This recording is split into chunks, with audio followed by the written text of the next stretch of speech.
որտեղ դուք աներկվա հաջողություններ արձանագրացել եք, հիմա կարող եք վերհիշել, թե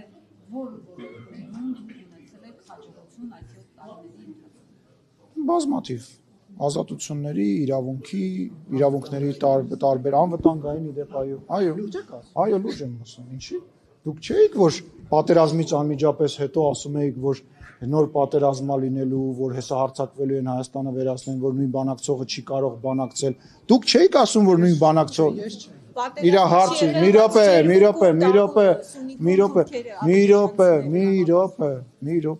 րոպե, ապոկալիպտիկ են հայտարարությունները,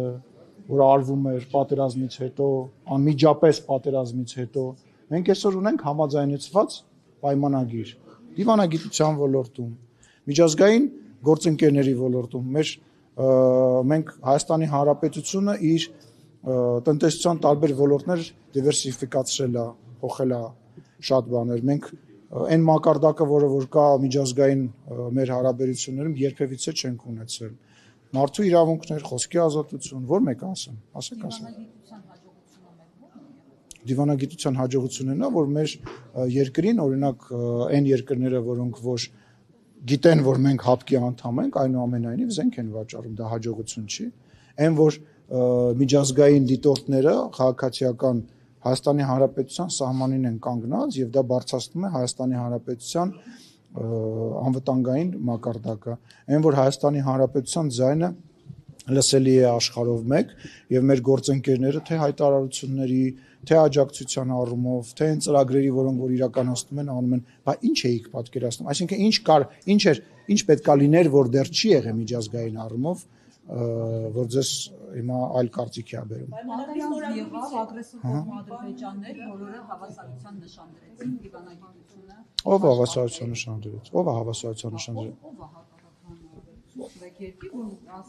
Բոլորը, որևիցե Հայաստանի Հանրապետության վրա հարձակման դեպքերը միակողմանի ձևով ուղիղ հայտարարություններով, հասցեական հայտարարություններով քննադատվել են միջազգային գործընկերների կողմից։ Դրա հետևանքն է, որ իրենք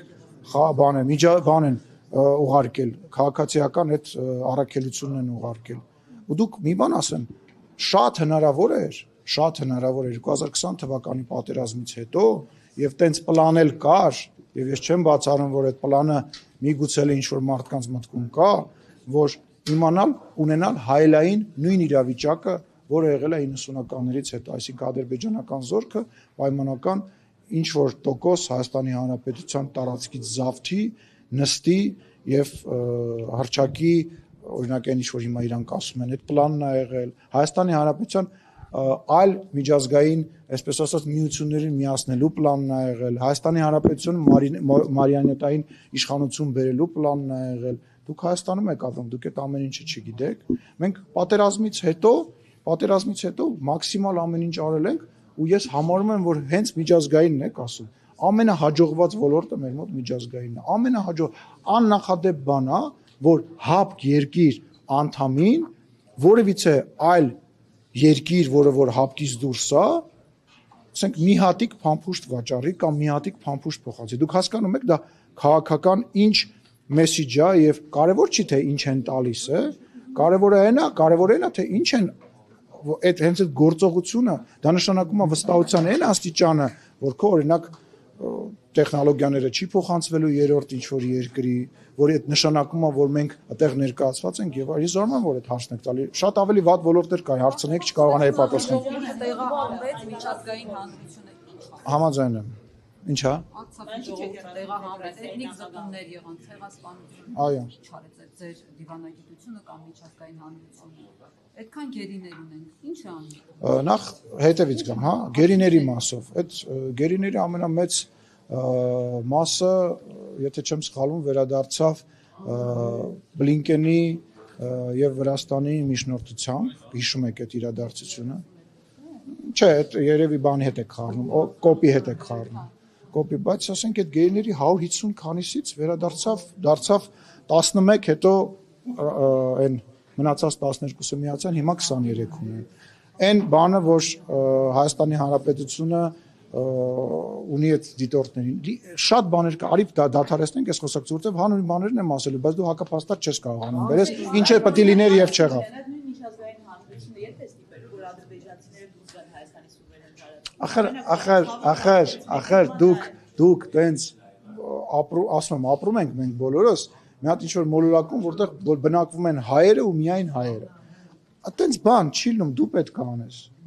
է անես, այն ինչ որ մենք անում ենք, սահմանազատման, սահմանագծման process-ը։ Դրա ուղղությամբ ամենակարճ ճանապարհն է։ Խաղաղության պայմանագրի ճանապարհը, դա ամենակարճ ճանապարհն է։ Այսինքն ինչ պետք է անեին, ուզում եմ հասկանամ, ինչ օրինակ կա դրա, որ մտածում եք, որ այստեղ կիրառելի է եւ չի կիրառվել, եւ ինչ ակնկալիք կա, որ դուք ուզում եք, որ լինի, օրինակ, չգիտեմ, X երկրի կողմից եւ չի լինում։ Այդ որ ասում եք, հələ մի հատ ձեր ակնկալիքն էլ ասեք։ Սահմանազատման գործընթացը կանգ չի առել։ Անդամություններով զենքեր են գնել եւ հիմա Ադրբեջանը հենց դա է ասում, նաեւ խաղաղության պայմանագիրը չստորագրել